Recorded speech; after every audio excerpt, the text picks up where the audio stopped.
Hey everyone, welcome back to. So normally we do whip room for lacrosse, and there's a lot of lacrosse on like weekends, like Saturday, Sunday. Mainly Saturday. There's a lot of women's and men's lacrosse. I do the women's score updates, but there's usually a lot of women's lacrosse on Saturday. There's some like midweek, but they're early in the morning games, mid-morning, weekday, early afternoon games. Late morning, early afternoon games. So we have two games here. We have Ryder down 3 to Iona in the NCAA battle. And we have High Point and Winthrop here in Big South Women's Lacrosse. Here. It is 11-2 High Point. And High Point about close to getting to the running clock. It's 10 more goals. It is a constant running clock to speed up the game. And then we have Gardner Webb at Mercer in Big South SoCon battle. We have an MAAC Metro-Atlantic Athletic Conference battle. Quebec and Hanson with NMAAC and Fairfield Mercer Metro-Atlantic Athletic Conference matchup. Here, as we are nearing about a month and a half left in the women's lacrosse season. Same with softball.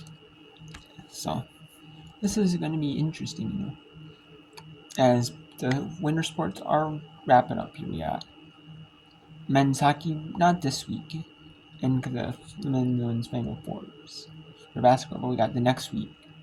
After that, the Frozen Four for the men. We have the women's gymnastics championship and the men's gymnastics championships coming on. So this is a lot of winter sports that are slowly wrapping up. I mean, gymnastics does start a little bit later than the rest of them, but we got the spring sports, lacrosse, and we got shot and throw. We got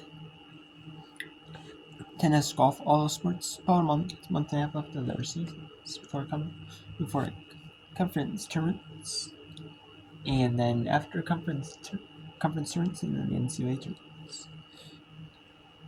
Ryder has scored 2 goals. I know lacrosse. It's usually about like Memorial Day weekend is when the men's tournament and the women's ends around that same time. So I would say about a month left, I would say, because the first week we got first round, second round for the women, and then we got the first round one weekend for the men, and then the quarterfinal second weekend, and then the third week is the semifinal and final. So anyways, let's go here. We're going to go to Ryder and Iona. So we are going to get these started here, playing here. I will then we'll go to Ryder at Iona in a pivotal Metro-Atlantic Athletic Conference match. A key one here. We got two Big South rivals face off in Big South. Two Big South schools face off in Big South women's lacrosse. They're playing Winthrop. I know in some of these sports like lacrosse, some of these sports that every school has, you do have some conferences that, like they merge a conference together. They merge members from different conferences to form a conference, like a Pacific, but there might be you might have or not every member of that. You might have Big Ten. Not every Big Ten school has lacrosse. So then you only have certain schools in Big Ten lacrosse. You have members that compete. Or you have certain schools that might be D2, D3, they're only maybe only like D1 members in like men's women's hockey, or some that are men's women's lacrosse, like Johns Hopkins, and then there's some, like from other conferences, like, you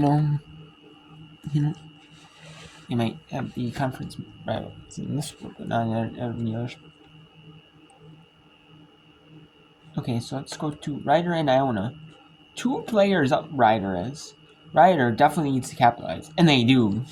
They make it a 2-goal lead for Iona. So let's go to Ryder and Iona for the final 4:57 in this pivotal Metro LA. Both teams have 10 games to 8. Iona has 10, 7, 3, 2, 1. Ryder has 8, 3, 2, 1. So,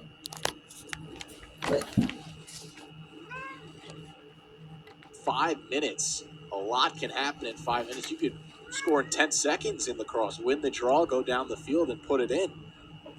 You talking about that Syracuse Cornell game last night? I mean, lacrosse? come on, they scored 2 goals in 30 seconds?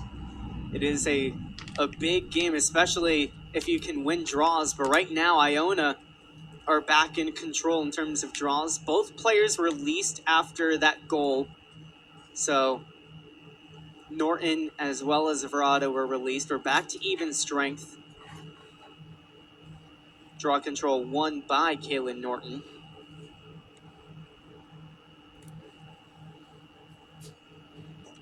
It becomes a tough point now if you're Iona, because you don't want to stop attacking the net, but you do want to run off as much clock as you can, Grant.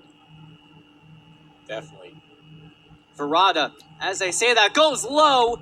You cannot hold her off the scoreboard for long. Kira Verada gets a goal to restore the 3-goal lead for the Gales. And that is Kira Verada encapsulated, just that low-to-low shot. And now you realize why